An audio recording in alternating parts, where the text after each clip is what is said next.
You wake up and see morning light filtering through the blinds. You catch the scent of your room and feel the texture of the sheets.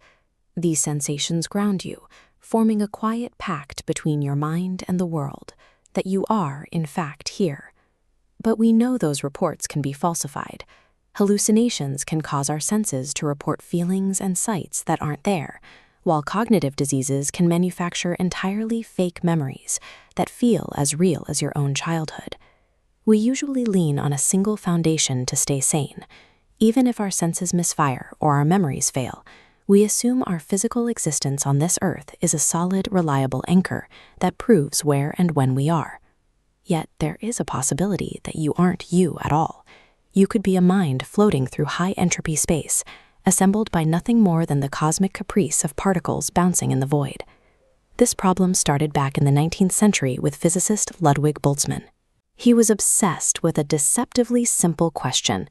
In a universe where the laws of physics are mostly time-symmetric, why does time only ever seem to move forward?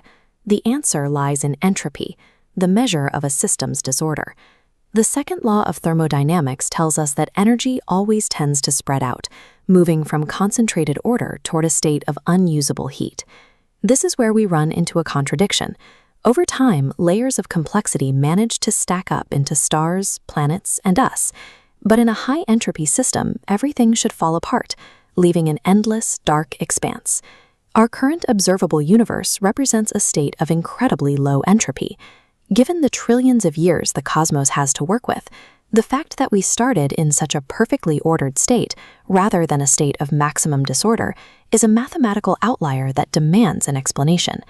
Imagine the final state of the universe, a barren, lifeless expanse. This is maximum entropy.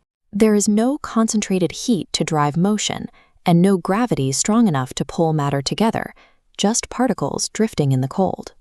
However, Boltzmann proposed that even in this state of atomic anarchy, random fluctuations occur. If the system lasts for a monumental span of time, quadrillions upon quadrillions of years, atoms will eventually bounce into every possible combination. Picture a box of Scrabble tiles. Shake it 1,000,000 times, you get gibberish. Shake it for an eternity, and those tiles inevitably form a coherent structure. In a high-entropy void, particles will eventually assemble into pockets of order by pure chance. This means that over an infinite timeline, the sudden appearance of a grand matrix of galaxies, or even a single thinking observer, is not just a possibility, it is a mathematical certainty. Physicists running these numbers stumbled onto something strange.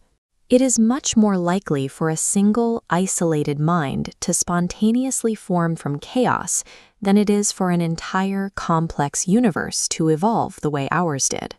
This leads to a haunting conclusion. You are likely a Boltzmann brain, a fully formed, self-aware mind that appeared out of random fluctuations in a dead universe. You weren't born, and you didn't evolve. You simply manifested. Your memories of childhood and your current senses are just quantum happenstance, creating electrical signals in your mind. You feel the grass and smell the morning coffee, but none of it exists. You are a wisp of thought in a desolate void. This existence is destined to be brief. Because there is no structure or biological system maintaining you, the same randomness that brought you into being will instantly tear you apart. The particles will drift, the mind will stop, and the observer will vanish. In this scenario, your thoughts are no longer a reliable indicator of reality. Everything you have accomplished and everyone you have ever loved exists only as a coincidental pattern etched into a mind that is already dissolving. This theory presents a perspective where the outside world is a vacuum and personhood is a trick of logic. It mirrors Plato's allegory of the cave, but with a darker turn. There is no exit because there is nothing to escape to. However, we can apply Hitchens' razor to this claim. What can be asserted without evidence can be dismissed without evidence. Because the Boltzmann brain theory invalidates all objective observation, it creates a fatal logical paradox. If you are a floating brain with false memories, then your understanding of physics, math, and the very concept of entropy is also a hallucination. You cannot trust the tools you used to reach the conclusion. The theory essentially disproves itself. It uses scientific rules to suggest that your brain is a random accident. But if your brain is an accident, then the scientific rules it perceives are likely fabrications as well. Most scientists use this as a flagging device. Any cosmological model that makes a Boltzmann brain more likely than a regular observer is rejected on the grounds that the theory is self-defeating. Even if the math is shaky, the Boltzmann brain remains a powerful tool for questioning our personhood. It forces us to ask if being real matters more than the actual feeling and experience of being alive. If your memories were false yet internally consistent, would that change the value you place on them? If the smell of coffee and the warmth of the sun feel real to you, does their physical origin change their impact? Our drive to work, to create, and to connect often relies on a future goal, but even if the plug could be pulled on our reality at any moment, the process of living remains an end within itself.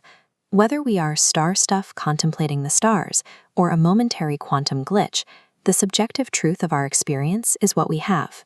We can still live authentically, choosing to find meaning in the observed world, regardless of how it began.